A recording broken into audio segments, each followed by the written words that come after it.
A video ago, I shared these messages that were sent to me by my narcissistic mom after I shared my story about being molested as a child from age 5 to 9, and this was the response she had to that. And in today's video, I just wanted us to look at some other messages from my family members who are not narcissists.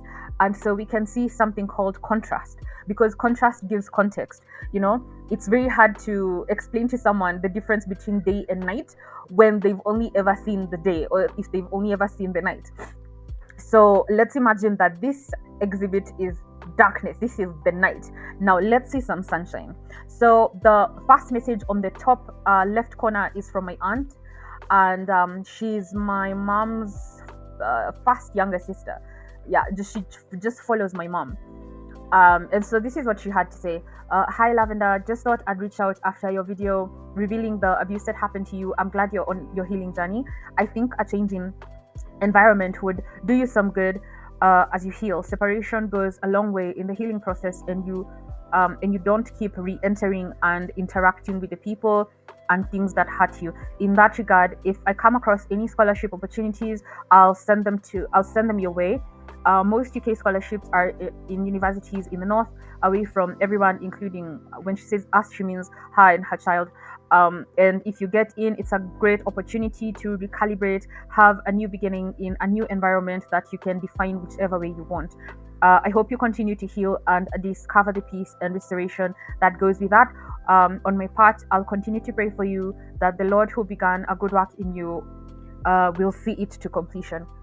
Then the message that's following was from my mom. Okay, this is my mom's mom, so she's basically my grandma, my mima, my shushu. um but I've called her mom my whole life. Like, she's literally raised me, and so she feels more like my mom than my grandma. So her message to me was, hi ma, I want to apologize to you for all that happened to you during the growing up. um Okay, guys, you're gonna have to pause to read because her message really touched me. It really moved me. Um, so if you want to read it, you can pause to read.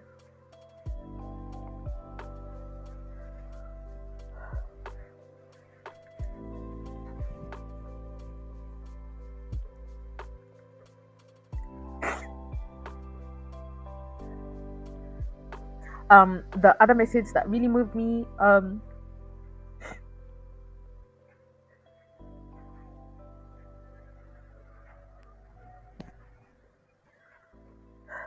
was from,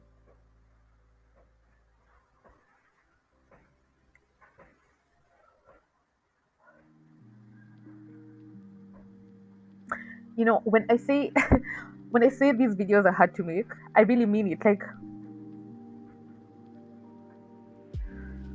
these videos are hard to make, but it's a necessary evil. It's a necessary evil. Yeah. um Abusers and narcissists, um they thrive they thrive on destroying you and your voice, so that you doubt yourself. You find yourself in a place where you don't feel like your voice matters. And so, because you don't feel like your voice matters, you end up just suffering in silence, which I will not do.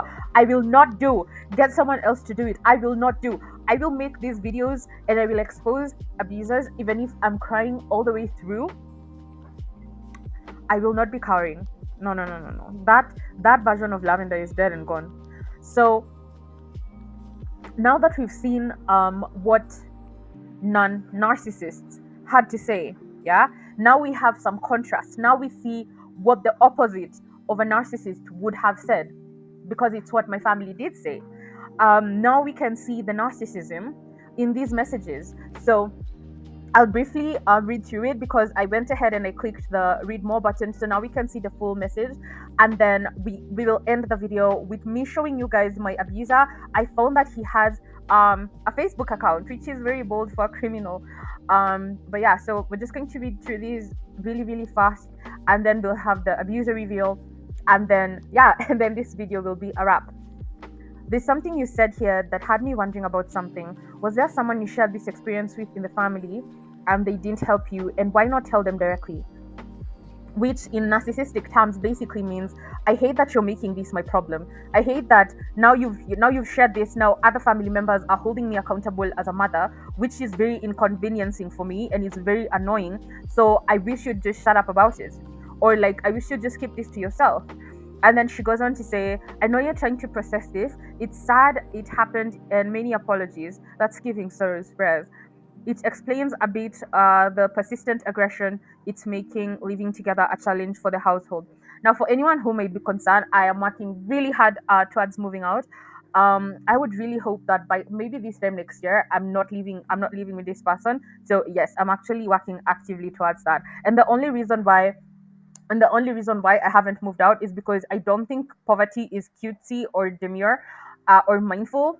And so right now, it's really just a matter of endurance, perseverance, while I get my shit together, because I don't think that I've done anything in this lifetime to be deserving of putting myself into poverty on purpose. Yeah, I'm not gonna do that. Like, that's not happening. So she goes on to say, I think it could have been handled differently. Looking at present situation, is this the best platform or is this the best forum? You're looking for employment and the internet does not forget, not lie. I don't know what she was trying to say. Unfortunately, you could be tackling a big issue that could possibly work against you. Nothing good ever comes from smearing the people who take people who take care about you in mud. I don't get that. I can tell you that for free. Moget is not on the internet, but guess who is? You, me, and your other relatives who step in for you. You know, the funny thing is, all the other relatives who step in for me had no contempt. They had no contempt. They were not keen to shut me up. Like, I really hope that a victim of abuse and someone who's being abused by a narcissist, I hope you're really picking up on these cues. This might be you using your voice to be heard and in the process hurting more people than you intend to. I will leave this here. Uh, Talking to a psychologist always helps. Now, notice how this woman who bathed me took zero accountability.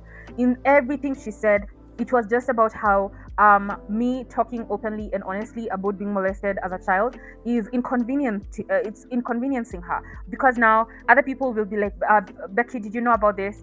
And she'll have to say no, and then she'll have to look like a neglectful mother, which she was.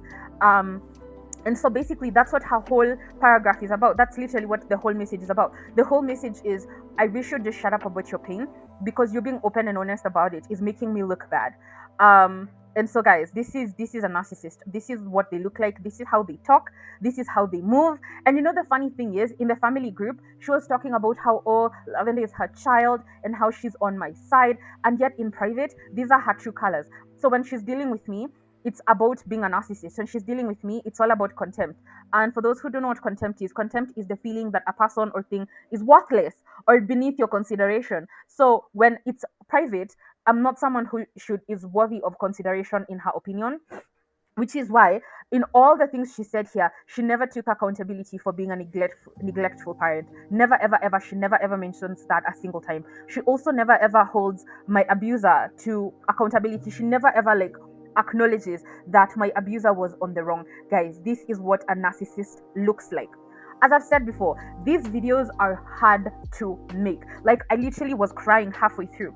But as I said before, narcissists count on that. They count on the fact that in their mind, me, the victim, is the one who carries the shame. And so, because I should be ashamed, even though I'm the victim, I will not say a word. Like, I will suffer in silence, because this situation is, it's like in their minds, the shame sits with the victim. And so, because I should be ashamed, I will be quiet and cower in the corner. And as I said before, I will not be doing that. In fact, I have a whole series coming up called Surviving Abuse. We are going to all get a master's, an undergrad, a master's, and a PhD in narcissists. We will know them inside and out. We will know how to survive them. We will know how to avoid them, and we will know how not to turn into them. Okay, so as I promised you guys, I will be revealing my abusers, well, I guess, identity. So this is the person who thought that I was born to be a human ragdoll, to be a human dildo. Yeah, this is the person. And all I can say is that, well, I'll probably have a good and proper cry after this video. I make these videos because they're important. I make these videos because a lot of abusers don't get to see themselves validated online. They don't get to see other victims of abuse turn a corner in public. And so I'm hoping that by volunteering as tribute, I can be that representation. Even though I make these faceless videos, there will be videos where I will sit in front of my camera and we can have a virtual face to face conversation. But for these videos, honestly, they're just too hurtful for me to stay composed in front of a camera. I can't do it. Even right now, I have a running nose. So, because of that, it's why for these videos, I don't sit in front of my camera. But I'm working on it, guys. I'm working on it. I'm working on myself. I'm journaling. I'm meditating, and I'm chewing through all this garbage. It's a lot of garbage. Um, but yeah, I'm working on it. And as I continue to heal, I will be in a much better place. I'll be more composed. And yeah, and we'll be able to have virtual face-to-face conversations. As I say in all my videos, number one, I make these videos for myself, because for me, it's taken me 20 years to get here. The abuse stopped when I was 9, and I'm now 29. So this has taken me 2 decades. Like literally, a child was born, and now they're 20 years old. And it's taken me that long for me to stop running from my pain, to stand still and confront it directly. And so I'm really proud of myself. And even now, even though I'm not yet at a place where I can have these conversations in front of the camera, I know that that day is coming because even this day came. And I will continue to talk about narcissists. I'll continue to address narcissistic mothers in particular, because that is my lived experience, and in the hope that I can help a girl child out there, an abandoned girl child, a neglected girl child, an unloved girl child, and help her turn a corner, help her find her value, help her find her voice, and hopefully one day help her find some much, much needed peace. I'll see you in the next video.